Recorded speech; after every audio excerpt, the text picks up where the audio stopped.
when you're knitting a sweater from the top down with any kind of yoke where you're working all of the stitches across the shoulders, across the front and back in one, so a raglan, a circular yoke, a simultaneous set and sleeve, there's lots of variations of those, but where you're working all of the stitches kind of across this area in one in the round, or if you're knitting a cardigan, you might be working back and forth, but it's all one piece. You'll reach a point where you need to split the back and front from the sleeves so that you can knit those as separate tubes and end up with a sweater rather than a poncho. So I've got this raglan here. I'm ready to split for my sleeves and my body, and it's all one big piece. You can see here it's kind of a big rectangle. And then what I'm going to do when I split for the body and sleeves is I'm going to take it, and it's basically going to end up folded in half. You can see it instantly looks a little more like a sweater. So it'll be kind of folded in half. And then where these sleeves now are folded in half and my raglan points, those are going to come together. And so that will be my sleeve here. And then I'm going to cast on some stitches across the underarm, kind of making a little bridge. Not every pattern you encounter will have that little bridge, especially if you're knitting for babies or children or in the smaller adult sizes.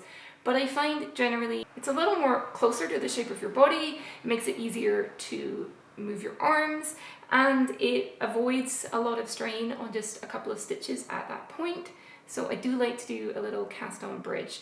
And I also find when I'm grading patterns for different sizes that the kind of circumference around your shoulders doesn't vary as much as the chest circumference and the bicep circumference. So that little bit of underarm shaping, those stitches that bridge across that gap, become a place where I can add more stitches around the chest and the bicep without making the yoke baggy and having too many stitches. So that underarm bridge becomes really important. So I'll show you how to do that, but that's kind of what our goal is to fold the sleeve in half so that we can turn each sleeve into an individual tube. And then that will also bring our front stitches and our back stitches together so that we can make a tube for the body. To put the sleeve stitches on hold while you work the body, you'll need some scrap or waste yarn in a similar-ish or lighter weight to your working yarn. Contrast color is helpful. Don't use anything really fuzzy or that might snag, and you don't want to use anything too delicate because you want those stitches held securely, potentially for a long time if you're working on a big project while you knit the body. And I find it's helpful to make sure that your scrap yarn is comfortably longer than long enough to wrap around your arm and tie in a secure bow, because you might want to try your project on if you're knitting for yourself or a loved one. You might want to try it on while you're partway through the body. So having the sleeve stitches on hold nice and loosely so they fit around your arm, it makes that a lot easier. So I've got a couple of lengths of scrap yarn, and I've also got a darning needle that I can comfortably thread that yarn onto. There are other options for putting stitches on hold. Quite a popular option is like a thin silicone kind of tubing. There's also leather cords. There's various options. If you're using interchangeable needles, some people like to slip their stitches they're putting on hold onto the kind of cord of an interchangeable needle and then remove the needle and put some stoppers on it. That works well if you've got plenty of cords for your interchangeables. Doesn't really matter which method you use whatever you prefer. Scrap yarn works perfectly well. That's actually what I usually use. The only thing I would avoid is something rigid. So those stitch holders that are like giant safety pins, don't use those in this case because you need your sleeve stitches to bend, to curve around, both for being able to try it on, but also for knitting the body in the round. So I'm going to start by knitting to my first marker between my back and sleeve. If your pattern has an end of round marker, you'll basically leave that in place and ignore it, but do double check your pattern exactly where that end of yarn marker is might vary between patterns. So I'm going to knit to my first marker, which is between my back and sleeve. And then I'm going to take that marker out, take my first piece of scrap yarn, thread it onto my darning needle. Can I remember whether it's tapestry needle or darning needle? I feel like I use both interchangeably. So then I'm going to slip all of my sleeve stitches between that marker I just took out and my next marker onto the scrap yarn. Take out my second marker, I don't need that anymore. And then I'm just spreading my stitches out just to make sure I've got plenty of scrap yarn through them, that it's nice and loose. And then I like to just tie it, leaving quite a nice big space. So it's nice and open. And I usually tie it in a bow, sometimes double knotting it. Whatever will keep that secure without being too annoying to undo, although if you tie too tight a knot, you can always cut that yarn eventually. And so what we've got here now allows us to fold the work.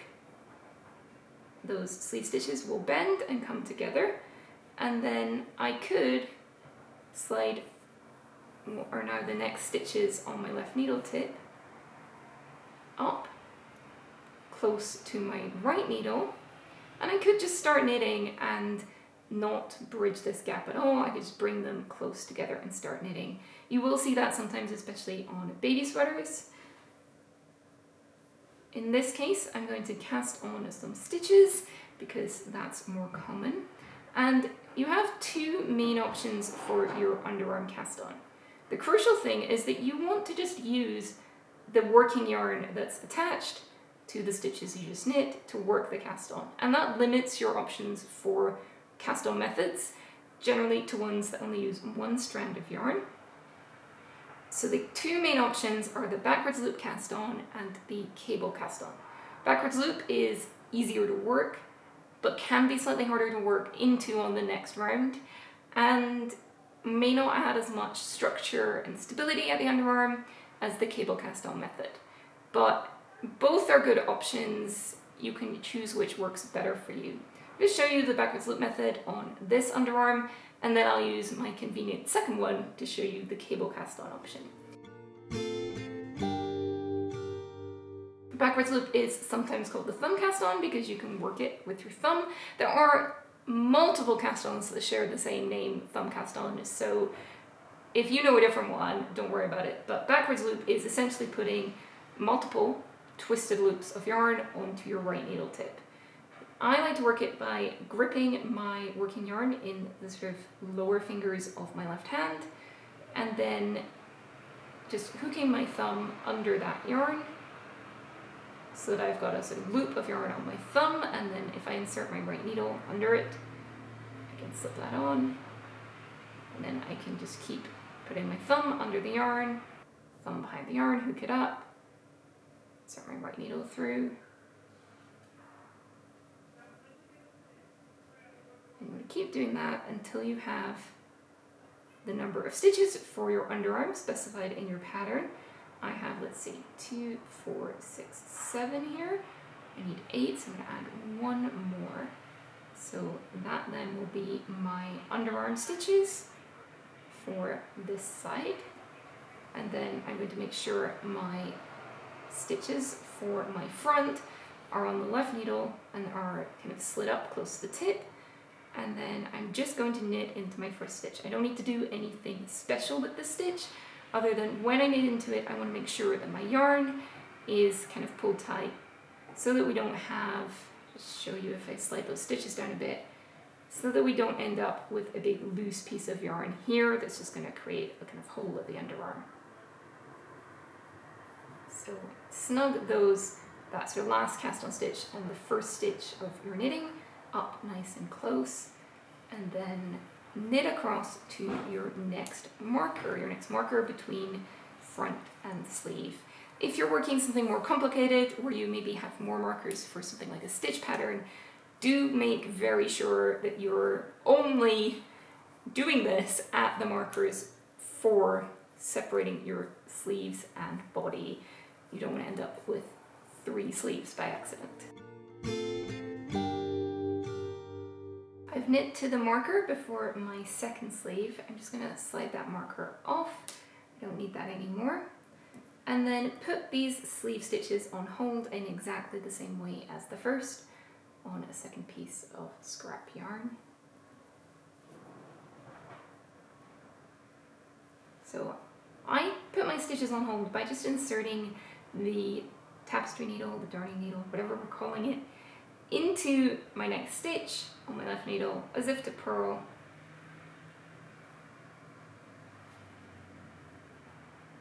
Doing it as if to purl just kind of keeps the stitches orientated in the same way throughout your project. In some ways it doesn't matter when you're putting them on hold on scrap yarn, as long as you get them back onto the needles in the right direction, but I find just keeping them the right way around for the whole time makes that easier. I don't know why this marker doesn't match any of my other ones, but must have been what I have handy.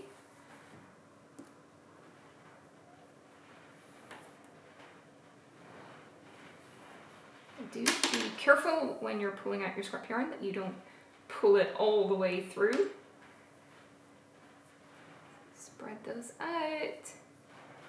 Another way you can tie these together is with an overhand knot or kind of a double slip knot. Wasn't very neat, but you get the idea. You do always want to balance what's easy to take out versus what's going to stay in while you knit the body. And then again, we want to cast on 8 stitches at this underarm. This time I'm going to use the cable cast on. If you haven't worked a cable cast on before, it is the same method when you're casting on effectively in the middle of a row or round as when you're doing it as a cast on for the beginning of a project. So the crucial thing is that you are working your cable cast on off of the stitches that you just worked. So to do that, we need the stitches that we just worked to be on the left needle. So the simplest way to do that is to flip everything over so the wrong side of your project is facing you, and then you can work your cable cast on from this sort of stitch here. For the cable cast on, most of your cast on stitches are going to be worked by inserting your now right needle tip in between 2 stitches. For the first stitch though, we're going to start by knitting into this first stitch, just as though it's a normal knit stitch, but I'm going to leave that first stitch on my left needle, and then I want to place this new stitch onto the left needle, and I'm going to do that by sort of putting a little twist in it, which is part of why this is called a cable cast on. So I'm going to do that by kind of bringing my left needle tip towards me and then through that stitch so that it's going into that stitch kind of matching the right needle rather than transferring it between the tips with the tips pointing in opposite directions. So I'm going to bring it towards me so I can go into that new stitch in the same direction as my right needle tip, then snug it up a little bit, and now I'm going to go between my 2 stitches, my first 2 stitches, so my new stitch and my old one, to go in between those, making sure I'm not through the loop of either stitch, I'm between them, and then wrap the yarn, pull it through like making a knit stitch, and then again put my new stitch onto my left needle in the same way. So bring my left needle towards me and then through that stitch matching the direction of my right needle tip. So that's 2 new stitches, 1, 2. If you aren't sure where your cast on began, you can kind of see this sort of slightly loose first stitch that's opened up a bit. That stitch belongs to my original work, so we're not counting that. We're doing 1, 2, and I need 8 total. In some of my patterns, there are things like shaping worked at what would be a seam at the side if there were seams. And so it can be helpful to have a marker between the front and the back. And I'll often do that in my patterns. I'll tell you to cast on half of the underarm stitches and then put in a marker. So I would put on a marker, and now I've got 4 cast on stitches, and then I would just carefully, kind of ignoring that marker without losing it off the needle, cast on the rest of my stitches, and that'll give me a marker perfectly halfway at the underarm between my front and back. Depends on your project whether you need to do that. Some patterns might tell you to place those markers on your next round. It doesn't matter which, I just find this kind of keeps track of things. It also makes it so that easier to count your underarm stitches. If you're knitting a larger size, you might have somewhere between 20 and 30 underarm stitches in that region, depending on your gauge. And so it's easier to count if you split those in 2, and easier to double check that you have the right number. Oh, I was doing the next step without thinking about it. So that gives us our underarm stitches cast on. But of course, now our working yarn is on the left, and the stitches we want to knit next are on the right, and the wrong side is facing. So the final step is just to flip everything back over again, so that the knit side is facing. You might end up with your yarn sitting at the front of your work if you are working in knitting, or in stockinette. You want to take that to the back before you work your next stitch. And then, just as we did on the other side, we're going to slide these stitches on the left needle up nice and close to the tip, keeping the underarm stitches that we just cast on near the right needle tip, and then knit into the first stitch, making sure that you don't have lots of loose yarn in between. So snug that up after knitting the stitch. And I tend to give my yarn a little tug after knitting 2 stitches. I find that just helps lock it in place. I'm sort of pulling the yarn out of between the cast on and the stitch, out of the stitch, and it's got a little bit to anchor it so that it doesn't just slide right back when I go to knit my next stitch. And then the last step is to knit to the end of the round. And you'll now have your body, its own little tube. You can see that here. And then each sleeve is ready to be worked in the round. When you come to knit your sleeves, you will do one at a time. You can knit 2 sleeves at a time, but you will want to deal with sort of setting yourself up with each sleeve one at a time. You'll undo your scrap yarn, undo the knot or cut it, and then carefully transfer the stitches to your needle, making sure that they are oriented the right way round, like all of your other knit stitches. If you're not sure what I mean by that, if we have a quick look at my sort of working stitches here, and I open them up a wee bit, you can see each stitch has a loop of yarn over the needle, and each stitch basically then has 2 legs. So one leg is to the right, one is to the left, and we don't want to twist those and make a kind of little cross unless we are intending to. Lots of cases where that is a design feature, but you want to do it with intention or not. So to avoid that, you want to make sure that you don't put your stitches back on the needle flipped over, because then when you go to knit into them, you'll probably cross over those 2 legs and get this little twist. So unless you knit in Eastern or combination style, where your stitches normally are mounted on the needle with the kind of first leg, the one that's towards the right at the back, unless you do that, your stitches will normally be mounted on the needle so that the leading leg, the one you come to first, is closer to the right, comes over the front of the needle, and then you knit into your stitches like this. You probably know if you aren't knitting like that, or if you're unexpectedly getting twisted stitches or twisted stitches when you switch from knitting in the round to knitting flat, you will want to go and spend a lot of time looking at how stitches are mounted onto the needle and what direction you knit them in. But assuming that you knit in the certainly more common way in the English-speaking world, when you go to put your sleeve stitches back onto the needles, you want to check that they are mounted on the needle correctly.